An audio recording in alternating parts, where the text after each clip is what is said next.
Good morning மக்களே. இன்னைக்கு இந்த வீடியோவில் என்ன பார்க்க போறோம்னு பார்த்தீங்கன்னா, நிறைய விஷயங்கள் சுற்றி குளோபலாக நடந்துகிட்டு இருக்கு. ஸோ அதை பற்றின ஒரு சின்ன அலசல் என்னோட பாயிண்ட் ஆஃப் வியூ தான். ஸோ மோடி வந்து எஸ்சிஓ சமிட் போயிருக்காரு. அமெரிக்காவுக்கு இது ஒரு பலத்த அடி. இந்தியா, சைனா அண்ட் ரஷ்யா எல்லாமே வந்து ஒன்றா இணைஞ்சிருக்காங்க. அண்ட் இது ஒரு மிகப்பெரிய குரோத் இருக்கும் அப்படின்னு சொல்கிறாங்க. இன்ஸ்டண்ட்டாக வந்து நமக்கு எதுவுமே வந்து இதில் ரிஃப்ளெக்ட் ஆகாது. இதில் வந்து கெயினா இல்லை டேமேஜான்னு தெரியறதுக்கே ஒரு 2 குவார்டர் ஆகும். குவார்டருங்கிறது வந்து பார்த்தீங்கன்னா ஒரு 3 மாதம் தான் வந்து குவார்டர்னு சொல்லுவாங்க. அதாவது 6 months அது மினிமம் ஆகும் உங்களுக்கு இதோட எஃபெக்ட்ஸ் என்னன்றது தெரியறதுக்கு. டேரிஃபோட எஃபெக்ட் என்னன்றது தெரியறதுக்கு மினிமம் வந்து ஒரு குவார்டராக ஆகும். அதாவது ஒரு 3 months ஆகும். ஸோ வந்து இதெல்லாம் நமக்கு வந்து அனலைஸ் பண்ணிட்டு தான் நமக்கு வந்து எங்கே எப்படி போகுதுன்றத வந்து பார்க்கலாம்.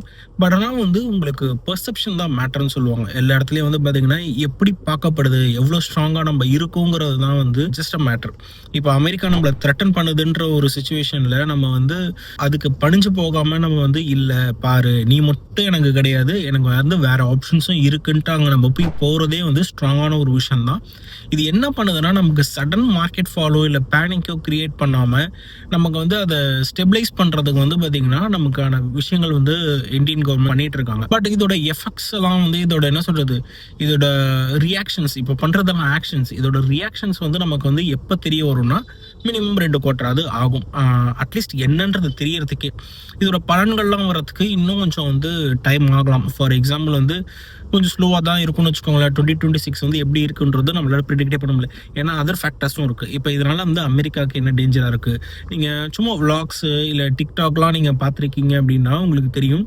அங்கே வந்து க்ராசரிஸோட ரேட்லாம் இன்க்ரீஸ் ஆகிட்டு இருக்கு. உள்ளேயே ஒரு சிவில் வார்னு சொல்ல முடியாது, அது ரொம்ப பெரிய வார்த்தை. அகைன்ஸ்ட் த ட்ரம்ப்ன்ற மாதிரி வாய்ஸஸ்லாம் வந்து நிறையவே வந்துட்டு இருக்கு.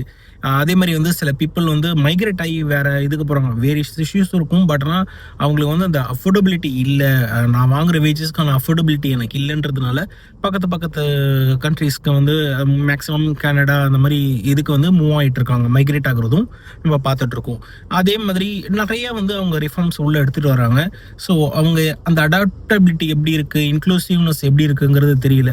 ஸோ அதனால அமெரிக்கன் எக்கனாமி எந்த அளவுக்கு என்ன ஆக போகுதுன்றதும் தெரியல. ஸோ மெனி அன்சர்டனிட்டி திங்ஸ் இருக்கும்போ என்ன சொல்கிறது, நமக்கு வந்து ஃபினான்ஷியலாக பார்த்தீங்க ஒரு ஸ்டாக் மார்க்கெட்டில் ஷேர் மார்க்கெட்டில் நீங்கள் இன்வெஸ்ட் பண்ணுறீங்கன்றப்போ கொஞ்சம் வெயிட் பண்ணுறது பெட்டர். நான் வந்து சிபி ரிஜிஸ்டர்ட் ஆளும் கிடையாது, எதுவும் கிடையாது, இது அட்வைஸும் கிடையாது. ஜஸ்ட் என்னோட ஒரு தாட் அண்ட் ப்ரொஜெக்ஷன்ஸ் மட்டும் தான் நான் சொல்கிறேன். ஸோ வந்து கொஞ்சம் ஹோல்ட் பண்ணணும்னு நினைக்கிறவங்க ஹோல்ட் பண்ணலாம். ஸோ அதாவது அவங்க ஃபினான்ஷியல் அட்வைசர் கேட்டு பண்ணிக்கோங்க. பட் ஓவரால் மார்க்கெட் வந்து கொஞ்சம் ஸ்லோவாக தான் போகுன்ற மாதிரி தான் இருக்குது. எல்லாத்துக்கும் நம்ம ரெடியாக இருக்கலாம். அண்ட் இந்தியன் கவர்மெண்ட் பொறுத்த வரைக்கும் கவர்மெண்ட் ஸ்டேபிளாக இருக்குது. பூஸ்ட் பண்ணுறதுக்கு நிறைய விஷயங்கள் பண்ணலான்ற பிளானில் இருக்காங்க. ஜிஎஸ்டி ரிஃபார்ம்ஸ் வருது. ஸோ எப்படி இருக்குன்றதை பார்ப்போம். மேபி ஆர்பிஐயோட ரேட் கட்டும் இருக்குன்னு சொல்கிறாங்க. ஸோ அதனால் எப்படி போகுதுன்றது நம்ம வந்து கொஞ்சம் வெயிட் பண்ணி தான், நான் சொன்ன மாதிரி ஒரு 2 குவார்டராவது வெயிட் பண்ண தான் தெரியும். அண்ட் அடுத்தது வந்து இன்னொரு விஷயம் பேசணும்னு நினச்ச விஷயம் வந்து பார்த்திங்கன்னா ஏஐ. இது வந்து பார்த்திங்கன்னா ரொம்ப 2 டிஸ்டிங்கில் போயிட்டுருக்கு. சில பேர் வந்து நானே கூட சொல்லுவேன், சில நேரத்தில் வந்து ஏஐ அடுத்த ஒரு செம்ம ஃபியூச்சரிஸ்டிக்கான இருக்குது, எல்லாத்தையும் ரீப்ளேஸ் பண்ணிவிடும், எல்லாம் பண்ணிவிடும், அது பண்ணிவிடும், இது பண்ணிவிடும்ன்ற மாதிரி ஒரு பெரிய ஒரு பர்செப்ஷன் கொடுக்குது. அதே பர்செப்ஷன் வந்து இல்லை, அவ்வளோலாம் அக்யூரேட்டாக இருக்கிற மாதிரி தெரில. இப்போ இது பண்ணுறதுல கொஞ்சம் இதுவாக தானே இருக்குது, இது வந்து ஃபுல்லாலாம் ரீப்ளேஸ் பண்ண முடியாது அப்படின்ற மாதிரியும் ஒரு ஃபீல் இருக்கும். ஸோ அது ரெண்டுமே உண்மை தான். இது வந்து என்ன சொல்கிறது, டினை பண்ணவே முடியாது. அதை யூஸ் பண்ணிட்டு இருக்கிறவங்க, டூல் யூஸ் பண்ணிட்டு இருக்கிறவங்களுக்கும் தெரியும், அதை ப்ரொக்ரெஷனாக பார்த்துட்டு இருக்கிறவங்களுக்கும் தெரியும். இது நம்ம எம்ஐடி சம்திங் ரிசர்ச்சில் கூட ஏதோ ஒன்று வந்திருக்கு, ஏஐ வந்து அந்த அளவுக்கு எஃபெக்டிவாக இல்லை, ஏஜென்ட்ஸ் எல்லாமே ஃபெயில் ஆகிட்டு இருக்கு, அந்த அளவுக்கு எஃபெக்டாக இல்லை அப்படின்ற மாதிரி ஒரு விஷயம் வருது. இன்னொரு சைடு என்ன சொல்கிறாங்கன்னா, இதை விட வேறு என்ன எஃபெக்டிவாக இருக்க முடியும், இவ்வளோ விஷயங்கள் பண்ணுது அப்படின்ற மாதிரி. ஸோ இந்த மித்தெல்லாம் நம்ம வந்து உடச்சி நம்ம வந்து ஒரு என்ன சொல்கிறது, ஒரு குட்டியாக கரெக்டாக வந்து நம்ம சொல்லணும் அப்படின்னா ஏஐ இஸ் அ டூல். இப்போதைக்கு ஆஸ் ஆஃப் நவ் வந்து ஏஐ இஸ் அ டூல். இப்போ எப்படி சொல்கிறது, மைக்ரோசாஃப்ட் எக்ஸல் மாதிரியோ இல்லை வேர்ட் மாதிரியோ நமக்கு வந்து ஒரு வேலையை சிம்பிளிஃபைஸ் பண்ணுறதுக்கான ஒரு விஷயத்த வந்து நமக்கு வந்து சிம்பிளிஃபிகேஷன் பண்ணுறதுக்கான ஒரு டூலாக தான் இப்போ வரைக்கும் இருக்கே தவிர ஒரு பர்சனை ரீப்ளேஸ் பண்ணுற அளவுக்கு அது எஃபிஷியண்ட்டாக இப்போ வரைக்கும் இல்லை. ஒர்க் டைமை ரெடியூஸ் பண்ணி கொடுக்கும். டெவலப்பிங் சைட்லாம் வந்து நிறைய பெரிய சேஞ்சஸ் இருக்குது. இப்போ ஃபார் எக்ஸாம்பிள் ஒரு சாஃப்ட்வேரே ரெடி பண்ண முடியும்னா அது பண்ணலாம். வெப் ஆப்ஸ் வந்து பண்ணலாம், அதுக்கப்புறம் மொபைல் ஆப்ஸ் பண்ணலாம். கூகுளோட ஏஐ ஸ்டுடியோ வந்து பார்த்திங்கன்னா வேறு லெவலில் அட்வான்ஸாக இருக்குது. உங்களுக்கு கோடிங்கே தெரிய தேவையில்லை, ஜஸ்ட் அதுதான் வைப் கோடிங் சொல்லுவாங்க. ஸோ அதை பேஸ் பண்ணி நீங்கள் வந்து ஒரு 10 hours வந்து ஒரு யூஸபிள் ஆப் பண்ணிக்கலாம். பட் ஆனால் ஸ்டில் அதை வந்து பார்த்தீங்கன்னா அந்த ஆப் பண்ணுறதுக்கே கிட்டத்தட்ட 1 மாதம் 2 மாதம் ஆகும்னு வச்சுக்கோங்க. ஒரு 10 hours அதை வந்து ஒரு பர்சனால் பண்ண முடியுது அப்படின்னா பண்ண முடியுதுன்னா ஃபுல் இது கிடையாது, அவுட் கிடையாது. பட் ஓரளவுக்கு அந்த ப்ரோட்டோடைப் மாதிரி பண்ண முடியுது அப்படின்னா இட்ஸ் என்ன சொல்கிறது, ஒரு டைம் வந்து நல்லாவே வந்து கிரன்ச் பண்ணி கொடுக்குறது தானே. உங்களுக்கு ஒரு 10 டெவலப்பர் வச்சு இல்லை ஒரு 10 பேர் டீம் வச்சு நீங்கள் பண்ண வேண்டிய விஷயத்த ஒரு 10 ஹவர்ஸ் ஆர் 1 டேக்குள்ளே பண்ண முடியுது அப்படின்னா உங்களுக்கு அது ஒரு பெரிய விஷயம் தான். கம்மி டைமில் வந்து அதிகமான வேலையை பண்ணுறதுக்கு இது ஒரு டூலாக கண்டிப்பாக யூஸ்ஃபுல்லாக இருக்குன்னு கேட்டிங்கன்னா கண்டிப்பாக யூஸ்ஃபுல்லாக இருக்கும். மோஸ்ட்லி ஐடி சைடில் அண்ட் ஆட்டோமேஷன் சைடில் ஏதாவது பண்ணணும் அப்படின்னா அந்த விஷயங்கள்லாம் வந்து இது கண்டிப்பாக பண்ண முடியும். அண்ட் அதே மாதிரி வந்து இப்போது நான் சொன்ன மாதிரி வெப் ஆப்ஸ்லாம் பண்ண முடியுது அப்படின்னா பண்ணிடலாம். பட் ஆனால் இதில் வந்து சைபர் செக்யூரிட்டி அதுக்கப்புறம் வந்து உங்களுக்கு டெஸ்டிங்லாம் வந்து வரும்போது அந்தளவுக்கு இன்னும் இம்ப்ரூவ் ஆகலை. ஏன்னா இதில் லூப் ஹோல்ஸ் நிறைய இருக்கும். இப்போ வந்து அது ஒரு வேகாக ஒரு விஷயத்த கொடுத்துரும். அதில் வந்து நிறையா வந்து சின்ன சின்ன பக்ஸ் இருக்கும், அதை டெஸ்ட் பண்ணணும். அதுக்கப்புறம் வந்து சைபர் செக்யூரிட்டிஸ் வந்து நிறைய இருக்கும். த்ரெட்டன் வந்து இங்கே பேக் டோர்ஸ் ஏதாவது ஓப்பனில் இருக்கும். ஸோ இதெல்லாம் வந்து டெஸ்ட் பண்ணுறதுக்கு கண்டிப்பாக அதுக்கு ஒரு பர்சன் கண்டிப்பாக தேவை. இப்போ வரைக்கும் அதுக்கு பெருசாக டெவலப் ஆன மாதிரி தெரில. பட் இருந்தாலும் அது ஃபியூச்சரில் வந்தாலும் பட் நம்ம ஒரு மேனுவல் டெஸ்டிங் பண்ணாமல் அது ஒரு ரியல் வேர்ல்டு ஒரு கிளைண்ட் கிட்டேயோ ஒரு கஸ்டமர்கிட்டயோ நம்ம போய் அதை கொடுக்க முடியாது.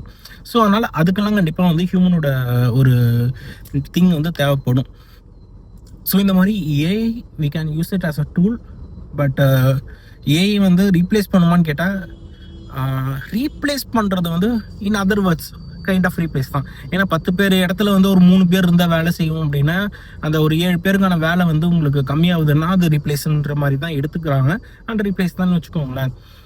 பட் ஆனால் அந்த 3 பேர் வேலை செய்யணும்ல, அந்த 3 பேருக்கு வந்து ஏஐ எப்படி யூஸ் பண்ண தெரியுதோ அந்த 3 பேர் வந்து அந்த ஏஐ யூஸ் பண்ணிட்டு அவங்க இருப்பாங்க. ஸோ எண்ட் ஆஃப் த டே என்ன சொல்ல வரோன்னு பார்த்தீங்கன்னா ஏஐ கற்றுக்கோங்க, ஏஐ வந்து அப்போஸ் பண்ணாதீங்க. Just learn it. எப்படி அதை யூஸ் பண்ணுறது, எப்படி அதை வந்து நமக்கு ஏற்ற மாதிரி நம்மளுக்கு ஒர்க் பண்ண வைக்கிறது அப்படின்றத கற்றுக்கோங்க. ஸோ அதுதான் இப்போதைக்கு தேவையான ஒரு விஷயம். இப்போ போய் நம்ம வந்து அந்த கார்பெண்டரிங் பிளம்பிங் எல்லாம் கற்றுக்கலாமா, ஒரு ஹெல்ப்ஃபுல்லாக இருக்குமா அப்படின்னு கேட்டால் கண்டிப்பாக ஹெல்ப்ஃபுல்லாக இருக்கும். ஏன்னா வந்து என்ன சொல்கிறது, ஒரு ஸ்கில்டு லேபராக நம்ம வந்து ஏதோ ஒரு ஒர்க்கு இருக்குது கையில் இருக்குன்றப்போ கண்டிப்பாக அது என்றைக்குமே வந்து நமக்கு கை கொடுக்க போகிற விஷயம்தான். அதுக்காக இல்லை நான் வந்து ஒரு XNY இடத்துல இருக்கேன் பட் நான் இப்போ போய் இதெல்லாம் கற்றுக்கலாமா அப்படின்னு கேட்டால் அட்லீஸ்ட் நம்ம வீட்டு வேலைக்காவது நம்ம கற்றுக்கிறது பெட்டர் இல்லை. இப்போ கிடைக்கல என்ன பண்ணுவீங்க? இப்போ வந்து பைப் உடஞ்சி தண்ணி கொட்டிக்கிட்டே இருக்குது, என்ன பண்ணுவீங்க? ஆள் கிடைக்கல. யூடியூப் பார்த்தாவது நம்ம வந்து ஏதாவது ஒன்று பண்ணணும்ல. ஸோ அந்த லெவலுக்காவது பேசிக்காக நம்ம வந்து எல்லாருக்குமே சில ஸ்கில்ஸ் வந்து தெரிஞ்சுக்கிறது ரொம்பவே நல்லது. அதை பற்றின சில விஷயங்களும் நம்ம வந்து வீடியோவும் போஸ்ட் பண்ணலாம். அண்ட் நானும் நிறைய ட்ரை பண்ணுவேன் வீட்டில். அண்ட் அதெல்லாம் வீடியோ எடுத்து போகணுமான்னு யோசிப்பேன். பட் ஆனால் யூஸ்ஃபுல்லாக இருக்குது அப்படின்னா அதையும் நான் வந்து ஷேர் பண்ணுறேன். அதுதான் இந்த வீடியோ, சும்மா ஒரு சம்மரைஸ், என்ன தாட்ஸ் என்ன போயிட்டுருக்கு அப்படின்றது. அண்ட் என்னோட ரா ஃபார்ம் ஆஃப் வீடியோஸ் உங்களுக்கு பிடிச்சிருக்கு அப்படின்னா மறக்காமல் லைக் பண்ணுங்கள். அண்ட் நம்ம சேனலை சப்ஸ்கிரைப் பண்ணிக்கோங்க. அண்டு ஃபன்னான சைடுக்கு நிறைய ஷார்ட்ஸும் நான் போட்டுட்ருக்கேன், அதையும் பாருங்கள். அண்ட் நான் உங்களை அடுத்த ஒரு சூப்பரான வீடியோ சந்திக்கிறேன். நன்றி, வணக்கம்.